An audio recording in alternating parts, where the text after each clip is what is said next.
E o presidente da Câmara, Hugo Motta, afirmou que quem gasta mais do que arrecada não é vítima, é autor. André Anelli, vamos então conversar com ele, porque Hugo Motta também mencionou que não adianta não botar o pé no freio e depois passar o volante para o Congresso Nacional. Conta aí, meu amigo, bem-vindo. É isso mesmo, Evandro. Muito boa tarde, boa semana. Boa tarde, boa semana a todos aqui no 3 em 1 da Jovem Pan. O presidente da Câmara dos Deputados, Hugo Motta, já iniciou então essa semana, já gerando então, de certa forma, um embate direto com o ministro da Fazenda, Fernando Haddad, principalmente depois das declarações do ministro dadas nos últimos dias ao jornal O Globo. A gente relembra aqui para contextualizar que Fernando Haddad afirmou que no Brasil a gente vive atualmente o que ele chama de quase parlamentarismo e que quem dá a última palavra sempre é o Congresso Nacional. Ele deu essas afirmações para justificar, então, aquilo que ainda não foi cumprido por parte do governo federal, apesar de diversas promessas, que é o controle das contas públicas. E diante dessas declarações, houve uma reação nas redes sociais pelo presidente da Câmara dos Deputados, Hugo Motta. Abre aspas. O Estado não gera riqueza, consome, e quem paga essa conta é a sociedade. A Câmara tem sido parceira do Brasil, ajudando a aprovar os bons projetos que chegam do Executivo e assim continuaremos. Mas quem gasta mais do que arrecada não é vítima, é autor. O Executivo não pode gastar sem freio e depois passar o volante para o Congresso segurar. O Brasil não precisa de mais imposto, precisa de menos desperdício. Vamos trabalhar sempre em harmonia e em defesa dos interesses do país. Fecha aspas. Declaração, então, do presidente da Câmara dos Deputados, Hugo Motta, em reação a afirmações do ministro da Fazenda, Fernando Haddad. E só para a gente relembrar aqui também, né, Evandro, você que está assistindo aqui ao 3 em 1 da Jovem Pan, que são diversas as críticas do Congresso Nacional em relação ao governo federal. Uma delas é justamente sobre o fato do programa Pé de Meia, que faz o repasse, então, para estudantes do ensino médio e também para aqueles estudantes do ensino superior que cursam licenciatura, esses repasses não terem sido enquadrados, pelo menos por enquanto, totalmente no orçamento da União. São gastos extra-orçamentários. Essa é uma das grandes críticas aqui do Congresso Nacional e que vem justamente, então, como um dos exemplos, embora não tenham sido citados esses exemplos, do presidente da Câmara, Hugo Motta. Evandro. Já no Rio de Janeiro, o ministro da Fazenda disse outra coisa. O que ele mencionou sobre o orçamento? Pois é, Evandro, ele teve que mudar o tom depois dessa reação, principalmente do presidente da Câmara dos Deputados, Hugo Motta. Fernando Haddad, nessa segunda-feira, afirmou, abre aspas, o equilíbrio orçamentário é papel de todos, fecha aspas. E ele ainda afirmou haver muitas despesas que foram criadas sem a compensação prevista, o que amplia o desequilíbrio nas contas públicas. A gente separou um trecho também dessas declarações dadas pelo ministro da Fazenda nessa segunda-feira, em que ele justifica a cobrança do IOF, o Imposto sobre Operações Financeiras. O que nós queremos é resolver isso o quanto antes, o fiscal e o monetário, para voltar a patamares adequados, né? Tanto de tributação quanto de taxa de juros, para o país continuar crescendo. O país está crescendo mais do que no período anterior.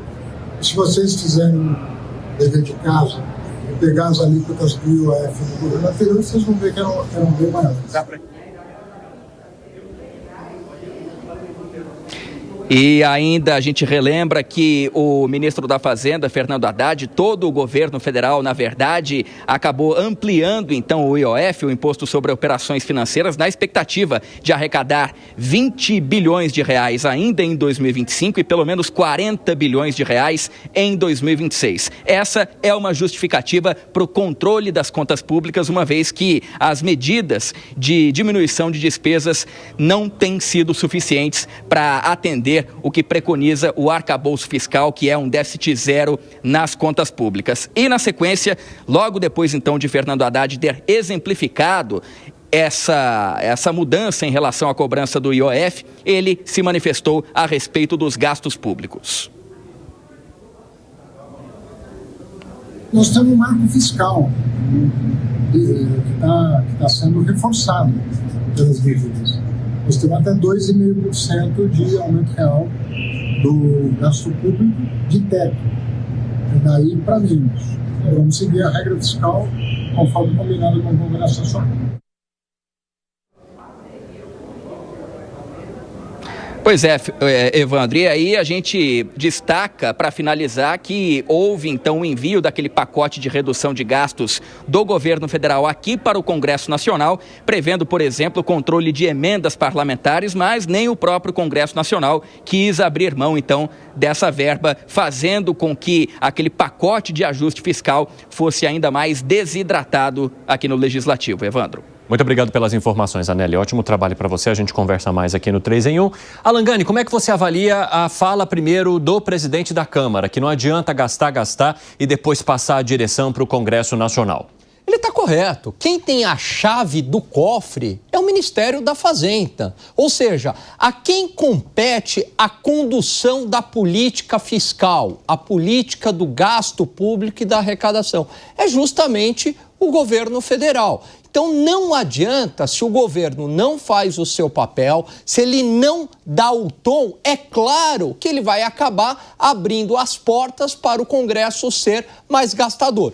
Se, ao contrário, o governo federal, assim como em governos anteriores, ele fosse mais responsável do ponto de vista fiscal, isso automaticamente disciplinaria mais o Congresso Nacional, Evandro. Ô Fábio Piperno, você acredita que boa parte da dificuldade que o governo tem hoje de, entre aspas, conter contas tem a ver com as emendas parlamentares e, consequentemente, com esse dinheiro que é repassado ao Congresso Nacional? A culpa da dificuldade em manter as contas em dia é da emenda parlamentar? Então, existe aquela história, né, de que casa onde falta pão, todo mundo grita e ninguém tem razão. Então, falta dinheiro. É verdade que o governo, ele teve suas despesas ampliadas, há uma série de fatores que justificam isso, a gente pode concordar ou não, mas isso pode ser medido, isso pode ser contabilizado, acho que ninguém no governo esconde isso, né?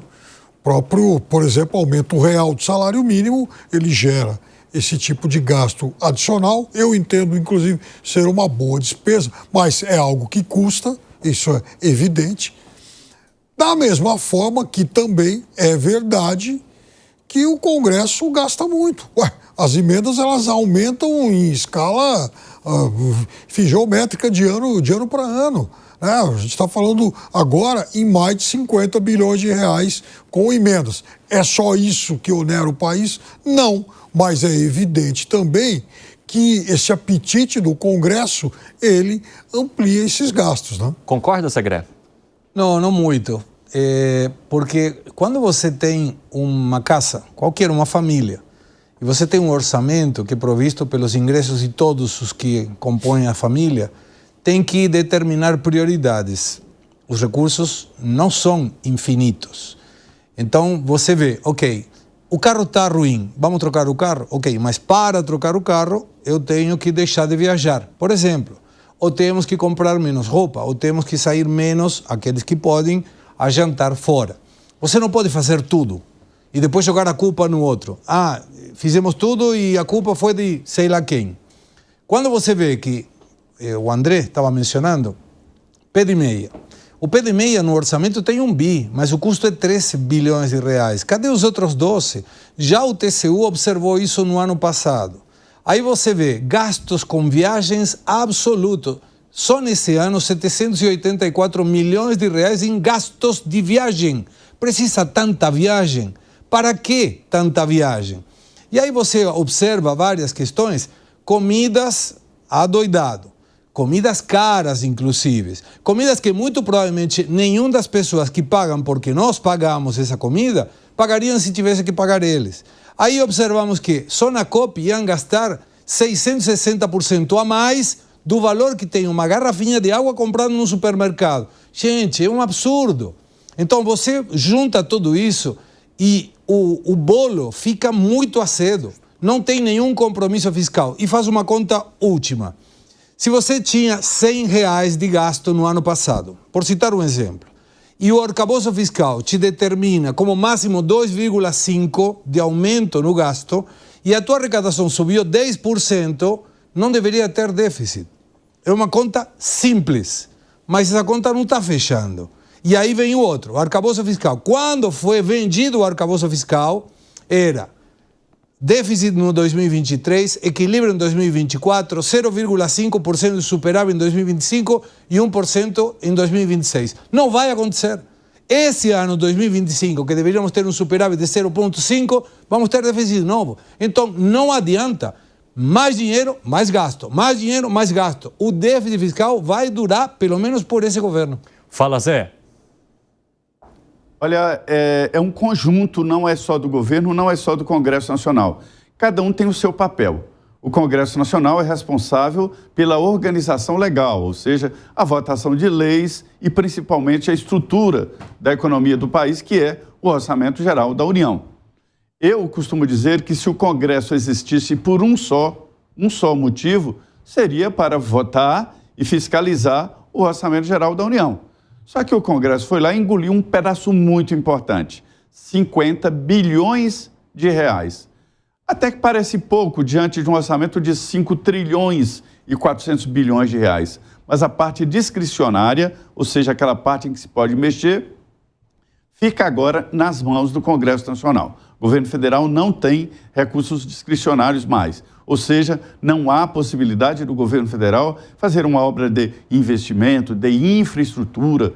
E esta é a obra boa, o gasto bom seria nisso porque produz riquezas e facilita o desenvolvimento do país. Agora, a minha crítica, além dos 50 bilhões de reais, é de 15 bilhões de reais que o Congresso gasta consigo mesmo, que é o orçamento do próprio Congresso. Percebe?